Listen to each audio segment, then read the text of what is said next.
الحمد لله الذي جعلنا وإياكم من عباده الصالحين.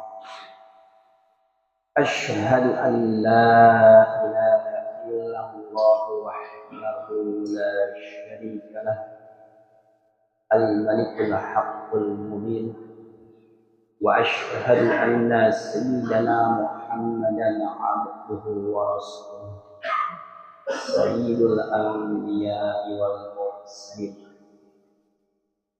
اللهم صل وسلم وبارك وكرم وعظم على سيدنا وحبيبنا وشفيعنا ومولانا نبينا محمد صلى الله عليه وسلم وعلى آله الطاهرين الطيبين وأصحابه الغر الميامين ومن تبعهم بإحسان إلى يوم الدين. فيا عباد الله، أوصي نفسي وإياكم بتقوى الله وبطاعة رسول الله صلى الله عليه وسلم. والله سبحانه وتعالى أمرنا بالتقوى، فقال الله تعالى في كتابه العزيز: أعوذ بالله السميع العليم من الشيطان الرجيم، بسم الله الرحمن الرحيم. يا أيها الذين آمنوا اتقوا الله حق تقاته ولا تموتن إلا وأنتم مسلمون. Al-ayah. Shadaqallahul azim. Hadirin jamaah Jum'ah rahimakumullah.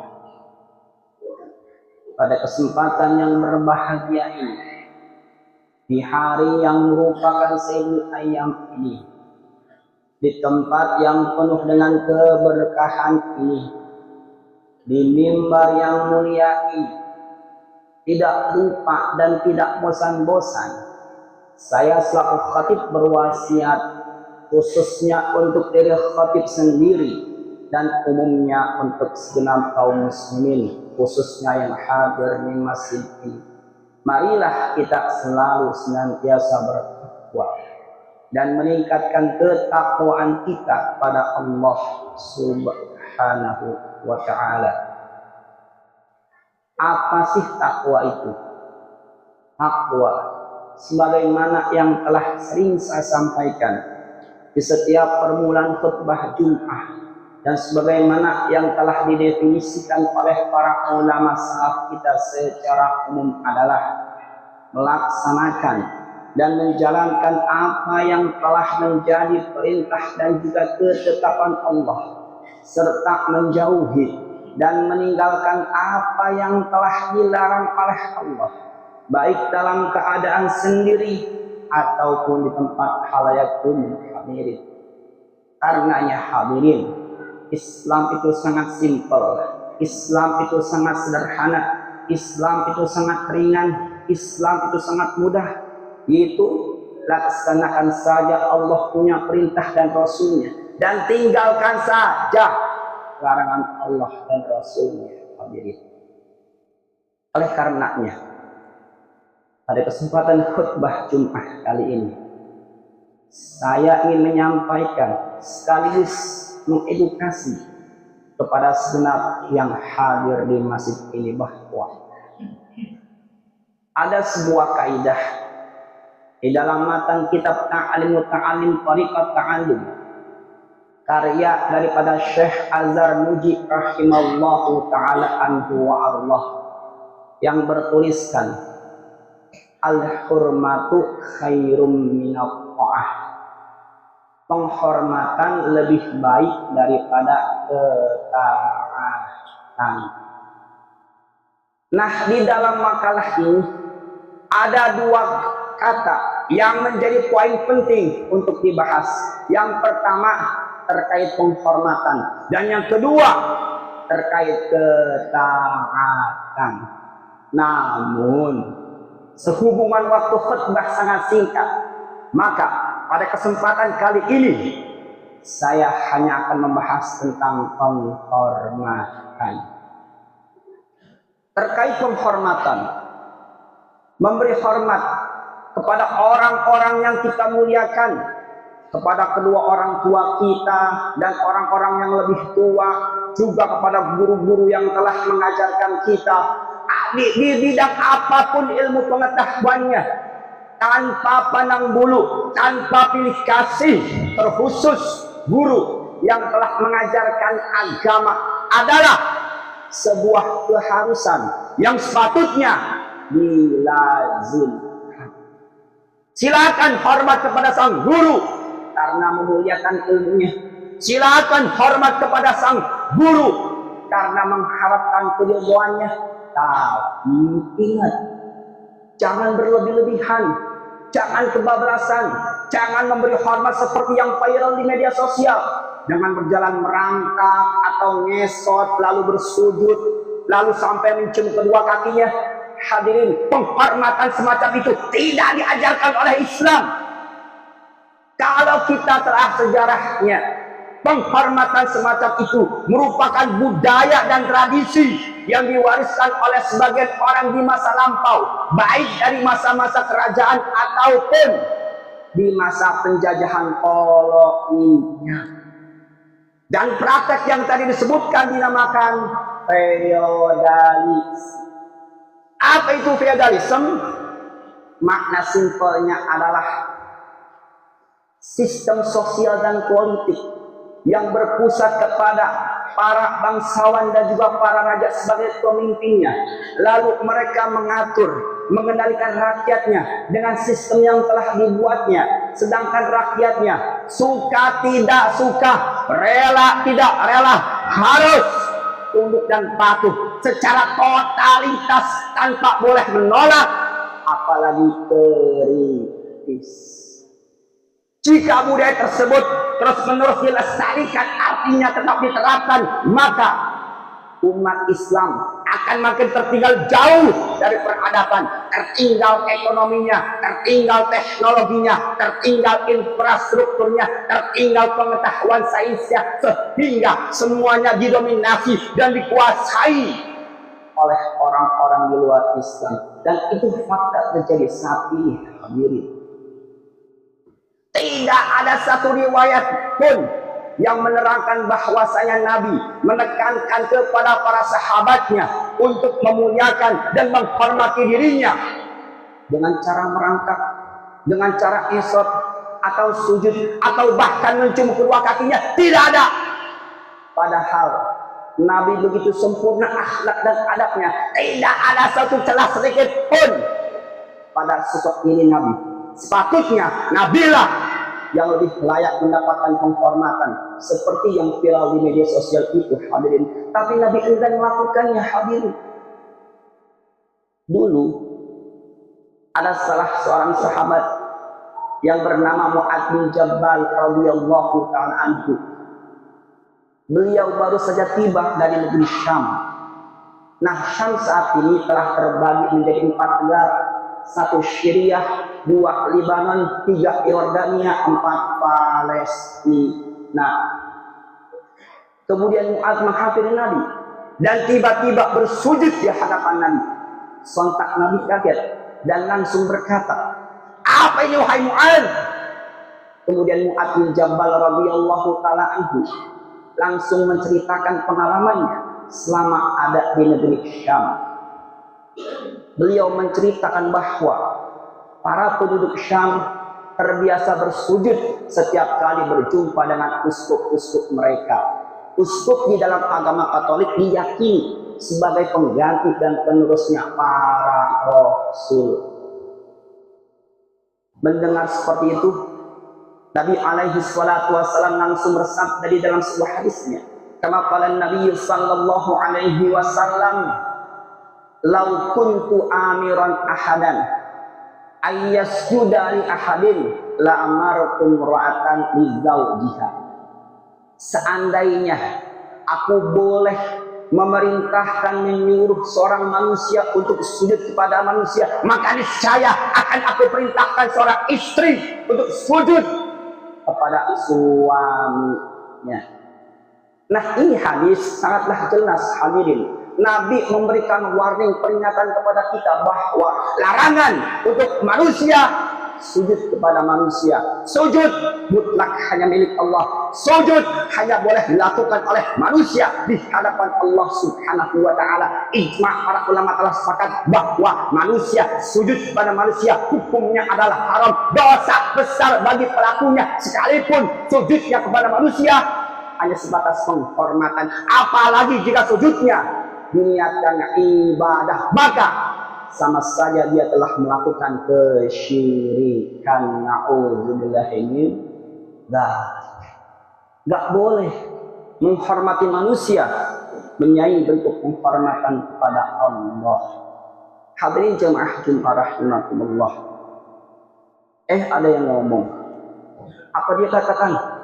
Ustaz, bukankah ada ungkapan dari Sayyidina Ali bin Abi Thalib radhiyallahu ta'ala anhu yang telah menyatakan bahwa aku adalah budak bagi siapapun yang telah mengajarkanku satu huruf. Jadi sah-sah saja dong kalau ada seorang murid menghormati sang guru dengan cara merangkak, dengan cara ngesot atau sujud atau bahkan mencium kedua kakinya. Toh yang terpenting tidak sampai mengkultuskan. Hadirin, itu ungkapan Sayyidina Ali hanyalah sebuah kiasan, hanyalah sebuah perumpamaan, atau disebut dengan majas dalam istilah ilmu balaghahnya. Hadirin, itu ungkapan untuk menekankan kepada siapapun betapa pentingnya kerendahan hati ketika menuntut ilmu, dan pantasnya serta layaknya mendapatkan penghormatan bagi siapapun yang telah mengajarkan ilmu.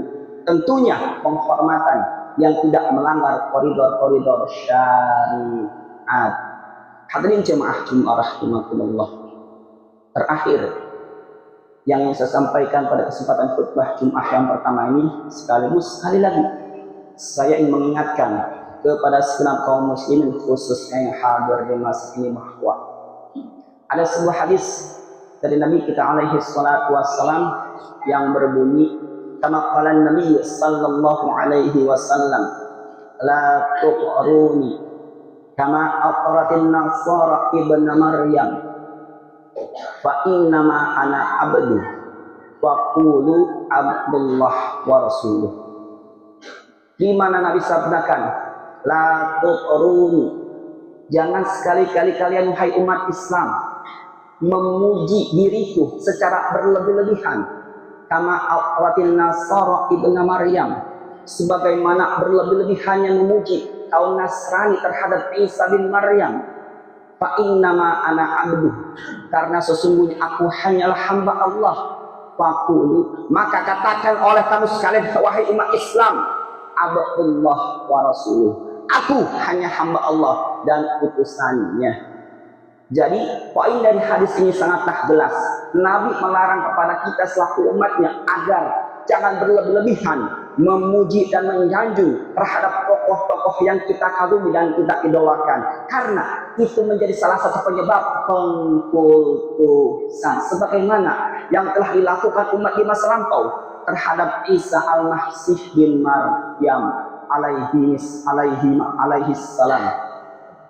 Nah, kalau Nabi saja yang telah nyata-nyata disanjung dipuji oleh Allah di dalam Al-Quran karena akhlaknya mulia, enggan berlebih-lebihan dipuji. Di zaman sekarang ada orang Nabi bukan Rasul bukan, cuman karena bermodalkan nama besar dan punya banyak pengikut, membuat aturan dilekatkan dengan budaya dan tradisi agar mendapatkan penghormatan dan kemuliaan daripada tengah umatnya. Hadirin, sangat tidaklah pantas. Hadirin, nah kesimpulan dari apa yang telah saya sampaikan pada kesempatan hari ini adalah larangan buat umat Islam untuk bersikap ghulu. Apa itu ghulu? Ghulu ialah memuji, menyanjung, menghormati dan memuliakan secara berlebihan. Kenapa? Karena itu semua adalah fitnah, ujian bagi orang yang mendapatkan pujian itu, dan itu semua dapat menggencarkan dirinya daripada jalan yang diridhai oleh Allah Subhanahu wa taala. Nah, jika dia sudah tergelincir, itu dapat melemahkan akidah dan imannya. Nah, jika sudah lemah akidah dan imannya, akan timbullah sifat ujub dan takabur, selalu membangga-banggakan diri, merasa paling hebat, merasa paling jago, disertai dengan angkuh dan sombong. Maka akan lahirlah sikap jumawa dan merasa paling mulia, dan itu sangat berbahaya, hadirin.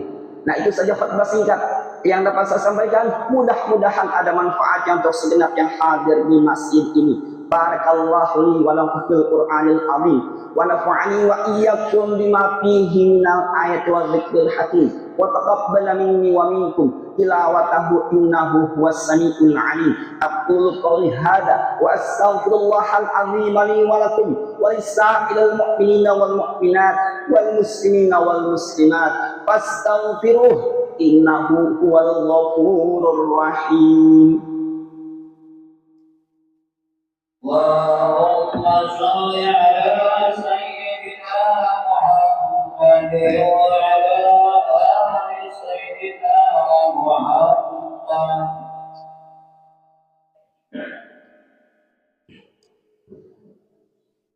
Alhamdulillah, alhamdulillah jabbar qahar al-ghaffar as-sattar, wassalatu wassalamu ala an-nabiyil mukhtar wa alihi al-athhar wa ashabihi al-abrar wa man tabi'ahum bi ihsanin ila yaumil mahsyar. Asyhadu an la ilaha illallah wahdahu la syarika lah, al-malikul jabbar as-sattar, wa asyhadu anna sayyidana Muhammadan abduhu wa rasuluh sayyidul khalaiq wal bashar. Ibadallah, ittaqullah wa ati'ullah wa ati'u Rasulullah sallallahu alaihi wasallam. Wallahu subhanahu wa ta'ala amarakum jami'a bittaqwallah. Faqala Allah ta'ala fi kitabihil karim, a'udzu billahi as-sami'il 'alim minasy syaithanir rajim. Bismillahir rahim. Ya ayyuhalladzina amanu taqullaha wa kunu ma'as shadiqin. I'lamu anna Allah subhanahu wa ta'ala amarakum bi amrin bada'a bihi nafsihi wa thanna bi malaikatihi al-musabbihati bi qudsihi wa tallata bikum ayyuhal mu'minun min bariyatin jinni wa insi. Wa qala ta'ala mukhbiran wa amira, inna Allaha wa malaikatahu yusalluna 'alan nabi ya ayyuhalladzina amanu sallu 'alaihi wa sallimu taslima. Allahumma salli wa sallim wa barik ala sayyidina Muhammad wa ala alihi wa sahbihi ajma'in. Waradallahu ma'anil khulafa'ir rasyidin sadatina Abi Bakrin wa Umar wa Uthmana wa Ali wa an baqiyatis sahabati wat tabi'in wa tabi'it tabi'in wa man tabi'ahum bi ihsanin ila yaumiddin wa alaina ma'ahum bi rahmatika ya arhamar rahimin. Amin. Allahumma ighfir lil mu'minina wal mu'minat wal muslimina wal muslimat al ahya'i minhum wal amwat. Allahumma a'izzal islam wal muslimin wa qawwil islam wal muslimin wa ansuril islam wal muslimin innaka anta khairun nasirin. Allahumma ij'al biladan hadhihi bilad Indonesia khususan Madinah Jakarta biladan islamiyah, biladan mubarakah, biladan aminah, biladan ma'murah, biladan maradiyah, biladan ghaniyah, innaka birahmatika ya arhamar rahimin. Allahumma ansuril mujahidina fi kulli makan wa fi kulli zaman, khususan ikhwanana mujahidin fi Palestin wa rahnya Myanmar wa Pakistan wa Libanon ya Hannan ya Mannan innaka anta ghaniyul ihsan. Rabbana atina fid dunya hasanah wa fil akhirati hasanatan wa qina adzaban nar. Wassallallahu ala sayyidina Muhammadin wa ala alihi wa sahbihi ajma'in. Walhamdulillahi rabbil alamin. Ibadallah, innallaha ya'muru bil adli wal ihsan wa ita'i dzil qurba wa yanha 'anil fahsya'i wal munkari wal baghi يعظكم لعلكم تذكرون فاذكروا الله العظيم يذكركم واشكروه على نعمه يزدكم واسألوه من فضله يعطكم ولذكر الله أكبر. أقيموا الصلاة.